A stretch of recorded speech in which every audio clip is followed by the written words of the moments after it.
একটি গাছ একটি প্রাণ আমার চ্যানেলে ওয়েলকাম।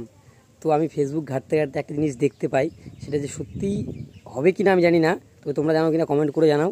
তো তোমাদের দেখাচ্ছি আমি জিনিসটা। তো এই পোস্টটাই আমি দেখতে পাই, চলো আমরাও করে দেখি কি হয়। তোমার যা যা কিছু লাগবে সব কিছু ব্যবস্থা করা হয়ে গেছে। তো এই দেখতে পাচ্ছ আলুর বীজ, এখানে আমার বাড়িরই আলুর বীজ ছিল, এখানে মাটি রাখা আছে।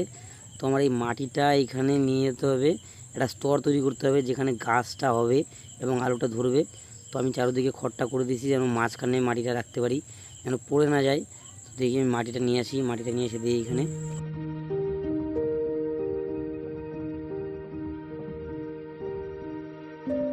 তো বন্ধুরা আমার মাটিটা দেওয়া হয়ে গেছে। তো দেখতে পাচ্ছ তোমরা কতটা পরিমাণে মাটি পড়ছে, এর উপরে বীজ দিয়ে আরও মাটি দিতে হবে আমাকে।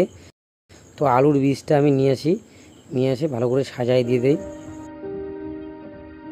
তো একটু গ্যাপ গ্যাপ করে লাগাই দিই, তোমরা দেখতে পাচ্ছ এরকম শিকার হলে গাছটা হওয়ার সম্ভাবনা বেশি থাকে। তো এখন আমি এর উপর মাটি দিয়ে দেবো। মাটিটা দেওয়ার পরে এটা সমান করে আলুটা যেন ঢাকে যায়, চারোদিকে সমানভাবে মাটিটা পড়ে, সেরকম মাটিটা সমান করে দেবো একটু।